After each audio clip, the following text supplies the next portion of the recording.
Round here, them guns get the last word. In this video, I want to talk about Heihachi Mishima and whether or not we can see him return. Maybe not in Tekken 8 Story DLC, maybe Tekken 9, maybe Tekken 10, I don't know. But is it a possibility, and what should we be expecting from him in the future? The question that sparks this whole idea comes from this person here on Twitter. It says, I'm thinking about making a hashtag bringing back Heihachi. What do you suggest? Can you help or not? Bringing him as DLC, it's fine if he's never made back into the story. It's totally fine to refuse.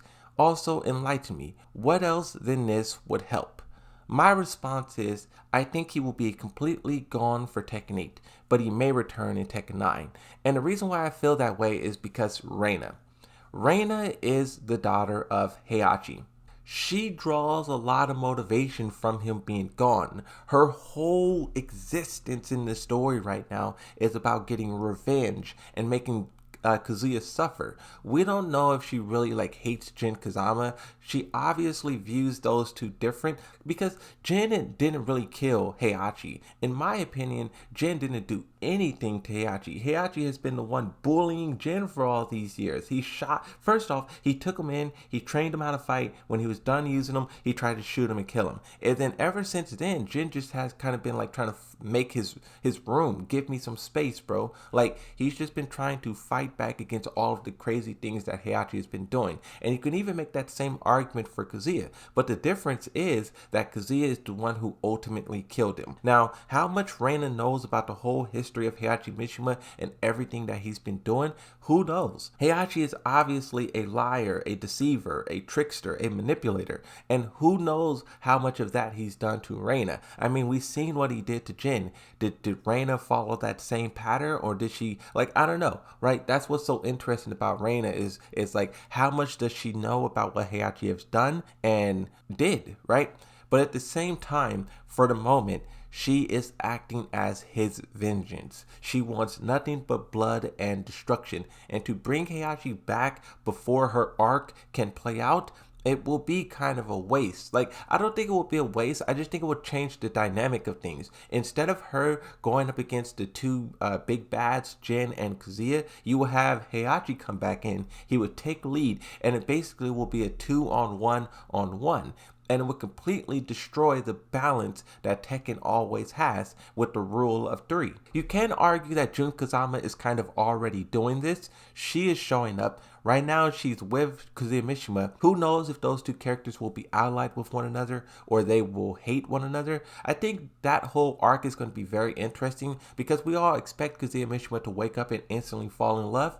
But if you see his intros, I don't want to say he doesn't like Jun Kazama, but he kind of feels like it was so long ago. She said, I want to save you. He said, I don't need saving. Right? So his whole ideology has changed since the last time they met one another or were with one another way back in Tekken 2. It's not Tekken 2 anymore. And Jun Kazama is going to have to realize that, understand that, and figure out how to navigate both Jin and Kazuya, their relationship, if she wants to fix it. And when you have this wild card Reina being thrown into the mix, who's all about vengeance and destruction, I just think right now there isn't a place for Heihachi to be thrown in. And then when you talk about the aspect of it, will just make it uncanonical story DLC. I see people always say oh, a character doesn't have to be alive for them to be DLC. And while I think that's true, right, you could throw a Jinpapi in a discussion, you can throw whatever character in the discussion. I think Heihachi is such an important character. To add him in any way that's uncanonical will absolutely not work. As of course, his fighting style is iconic. Of course, his moveset is legendary. But what he means in terms of the story of Tekken, there's no way you can add him and not acknowledge some kind of anything. In his interactions with Reina, with Kazuya, with Jin, with all of these characters, what would he say? It would echo what they're saying to Jun Kazama already. It would echo what they're saying to Jun Kazama already. I thought you were dead. You were supposed to be dead. How are you still alive? That would be the same thing that's happening again. But with Heihachi, I just think it's too soon. It's definitely too soon, but I think he will return eventually, and I think it will be a very cool thing to do in Tekken Tag Tournament 3. I know, here we go, Tekken Tag Tournament 3. But see, here's the idea that I have painted out in my mind.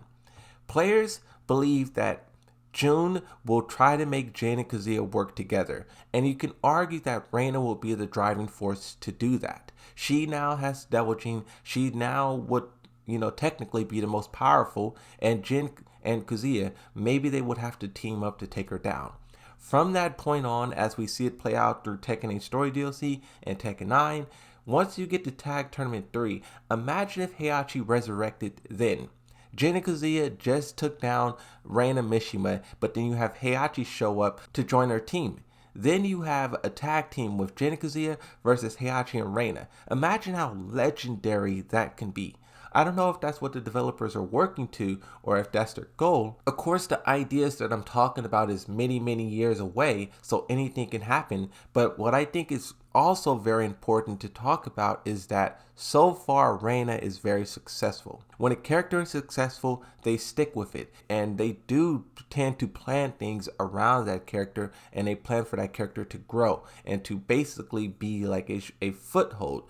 I know people don't like when I say like Reina is replacing Heihachi, but I really feel like she is, because the Tekken series love the three Mishimas, and Heihachi is gone, Reina is in, and as long as she is there being strong and prominent and people love her and play her, I don't really see there being a space for him to return until a lot of time has progressed and her arc is played out. When you talk generally about the Tekken cast, a lot of characters are overlooked, and they have been overlooked for a very long time. And even in Tekken 8, a lot of them are still being overlooked.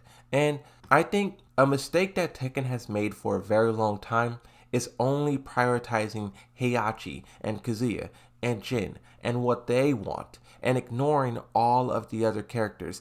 Even though I think the Tekken 8 story is lacking in some instances, they are doing a better job of telling other characters' arcs and like highlighting them. Like if we saw in the story DLC trailer, you have Yoshi and Eddie teaming up with Jin Kazama. They have a much bigger role this time around. And I think the removal of Heihachi allows for Reina to grow and become more prominent, but also other characters. It's hard to tell a story of all of these different things going on when you have a Heihachi returns once again dominating the narrative. Tekken has been the same for a very long time, and Reina, even if you don't like her, she offers that ability for the story to change and it to be something new, something different. The way that Jin and Kazuya no longer have the Devil Gene, and she is the superior of the three in terms of power, at least so it seems, that is something interesting, and I wonder how she can manipulate a lot of characters, because here's something else too.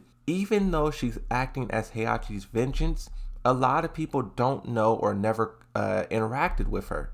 So what kind of connections would she be able to form with a Miguel, with a Marduk, with a Ganryu, with a like Fakaram? What kind of connections will she be able to form? Because Jin and Kazuya has so many allies or so many enemies, and the enemy of my enemy is my friend. And in this situation, that would be Reina. So I just think Reina is a very interesting character, and there's a lot of potential in her. Yes, Heihachi is ultra legendary, but to bring him back so soon would completely ruin everything. You gotta build up for that kind of anticipation, for that kind of reveal. As like in 5, 6, 7 years, bring back Heihachi, and it will be legendary. But for right now, it's too soon. Final thing I'll say. I was talking about how if Heihachi returns, he'll team up with Reina. But what if we see Reina go on this arc where at first she's fighting for revenge, but then she eventually becomes corrupted by it, and she starts fighting for herself, fighting for arrogance, control, domination, kind of the same way Kazuya did. So then when Heihachi does return, he says, okay, I'm back, give me control. And she says, no, I'm not giving you control. And we see those two butt heads. There's just so many different things they can do with the character Reina, and adding Heihachi back is too soon, and it would ruin a lot of potential that